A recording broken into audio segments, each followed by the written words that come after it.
आप लोगों ने बचपन में उस चरवाहे की कहानी जरूर सुनी होगी जो बार बार भेड़िया आया का झूठा शोर मचाता था।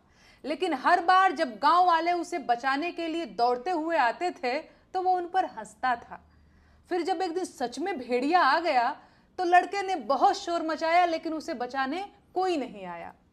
अंधभक्त और आईटी सेल के लोग यही भेड़िया आया वाला खेल पूरे देश के साथ खेल रहे हैं। आते जाते हर किसी को वो देशद्रोही कह रहे हैं, चाहे कोई देश को हिंदू मुसलमान में बांटने के एजेंडे के खिलाफ बोल रहा हो या कोई सरकार से उसकी जिम्मेदारियों का हिसाब मांग रहा हो। ये लोग उन सभी को बिना समय गंवाए देशद्रोही बोल दे रहे हैं, क्योंकि वो ये जानते हैं कि किसी आदमी को देशद्रोही बोल देने से उसकी विश्वसनीयता खत्म हो जाती है और उसको अपमानित करना आसान हो जाता है।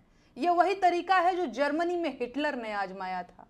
आज मैं सारे देश से कहना चाहती हूं कि जिस तरह से इस शब्द देशद्रोही को रोजमर्रा के बोलचाल की चीज बना दिया गया है वो देश के लिए ठीक नहीं है।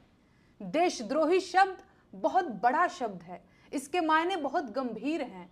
ऐसे में इसका प्रयोग बेहद संवेदनशील तरीके से किया जाना चाहिए।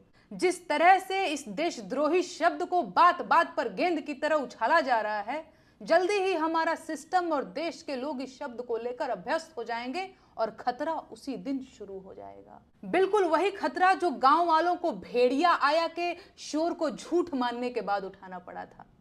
देश भी उसी ओर आगे बढ़ रहा है। जाहिलों का झुंड देशद्रोही शब्द को होली के लाल गुब्बारों की तरह हर किसी पर मार रहा है और खून खून चिल्ला रहा है।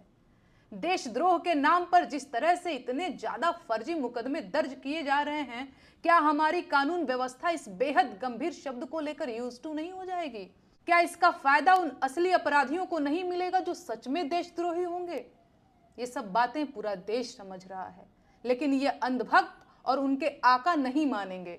ये लोग भेड़िया आया का शोर मचाते ही रहेंगे।